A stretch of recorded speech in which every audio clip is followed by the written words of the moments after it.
In this video, we're going to walk through the process of exporting and importing either part or all of an existing course into a different course. This is a really handy thing to know about in Blackboard in a couple of different situations. First, if you are looking to move the content from a course that you've already taught into one that you're currently teaching or going to teach in the future, you can use this approach to do that. You can take part of what's in that class or move the entire thing over. So this can save you quite a lot of time in terms of reusing materials. It can also work well if you're teaching multiple sections of the same course. So if you do have all of your materials ready to go ahead of time, you can build one version of the course into a section, and then you can simply take that, make a copy of it, and replicate it into other sections of the same class, also saving time. To get started, you're going to go into the course that you want to make a copy of. Once you're into that course, you're going to come over to the menu on the left-hand side, and down at the bottom, you'll see an option called Packages and Utilities. Click on that, and then you'll see an option to export or archive course. And if you click on that, you're going to have two different options here to the top left. You'll have the option to export a package or to archive the course. In most cases, you probably want to export package. Archive course moves everything in the course at the same time and also gives you the option to move student information too. So this can be a good thing if you want to just hold on to a version of the course for the future.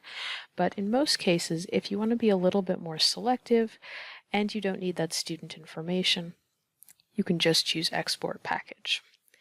So if I click on that, that's going to open the page where I can make some of my selections. Most of the options at the top here for things like file attachments are fine as they are, so you don't typically need to bother with those. But the important bit is further down the page right here. So down at the bottom, there's this option for Select Course Materials, and this will let you choose a lot or a little of the pieces of the course that you want to move. In most cases, if you are moving an entire course, it's easiest to just select all. And that's going to choose everything that's in my course for me. The only thing that's really worth turning off here is you probably want to turn off moving the course information. What these files do when you're moving content between Blackboard courses is they take what's in the file and they add it on to anything that's already in the new course that you're moving it to. So it doesn't overwrite. It takes everything and it adds it into what's already there. So because there's already going to be a course information page in the new course or the different section of the same course, this will wind up replicating and replicating with the information for the old course. So if you deselect that one, that piece of content won't move. The other thing that you might want to turn off, if you've got a number of announcements that are very time specific, you might not want to move those too, but that's more of a personal preference thing.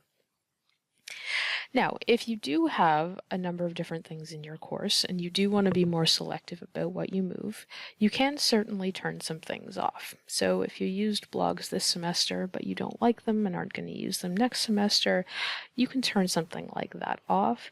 In most cases, though, selecting everything should work fine. The other thing to be aware of is if you are moving anything here that involves, say, an assignment or something that's graded, in that case, it's really important that the grade center columns and settings also come along with that. If not, the transfer doesn't happen properly because things like assignments that are graded are closely linked to the grade center, so those things have to be moved together. So if there is sort of any doubt, it's usually a good idea to choose most things if you want to move most of a course. If, on the other hand, you were interested in, say, just moving that course documents area because you had a number of files ready to go, you could, for instance, select only that, and that would be the only piece that would move. In this case, though, I am going to go select all. I'm not going to move my course information or my announcements, and that should be good to go. So once I've made those choices, I can come down here and I can click on Submit.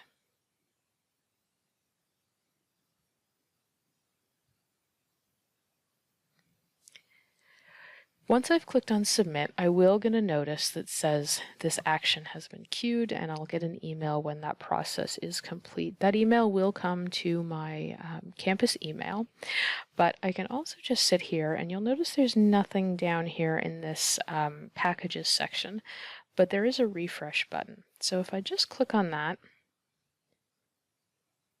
it's going to take a second to refresh, and we can see that my export file is actually all ready to go. Now, this process can take different amounts of time. If there's a lot of stuff in your course, it will typically take longer.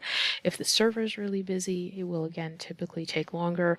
But in most cases, it shouldn't take more than a minute or two, and often it will be significantly less than that. So what Blackboard has done is it's taken all of my course components and all of the information about where they go and how they function, and it's put them into this zip file here. And what I need to do is I need to hover over so that I can see this drop-down menu associated with that zip file. And if I click on that, it's going to give me the option to open that file. Now, this is a little bit of a misnomer in that you don't actually want to open this file. So zip files have a lot of information in them, and generally speaking, Blackboard can have a hard time reading them if they do get opened, even inadvertently. So it will ask you most of the time, I'm in Firefox right now, so it will usually ask if you want to open with the 7-zip file manager or if you want to save the file. In this case, you want to save the file. And if I click on OK, that's just going to save the file right to my downloads folder. If you are using a browser like Chrome instead, it will usually use that download automatically.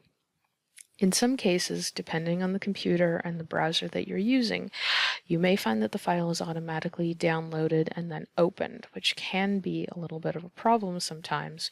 But if that's the case, or if you're running into issues, you can always just try a different browser. Different browsers behave in different ways, and there's probably an easy way around that. So once you have that file saved, you actually don't need to do anything with it. It's in my downloads folder. I don't need to open it. I'm not going to touch it. But what I can do then is I can move to the course that I want to put these materials into, and I can do my import process. Now, once I have that file, I do also have the option of just saving it. So if I want to make a copy of my course that I can have for later, I can certainly do that. The zip file can just sit on my computer. That's no problem. I could also say share it with a colleague, so it can be easily put on a USB drive. I could email it to somebody. I could share it over a file service like OneDrive. All of those are options that are available to me. But in this case, I actually want to put this into another course. So I'm going to come to the course that I want to put this in, which already has some stuff in it. And I'm going to come over to this menu on the left-hand side once again. I'm going to come right back down to Packages and Utilities. But this time I'm going to come one further down, and I'm going to go to the Import Package and View Logs option. Now, I've already put a couple of packages in this course. You can see them here. If I hadn't, this would be empty. But there's an import package here to the top left. And if I click on that, we're going to see a few different options. In this case, the file is saved to my computer, so I am going to come up here to Browse Local Files, which is the first option. When I do that, I'm going to go to my Downloads folder,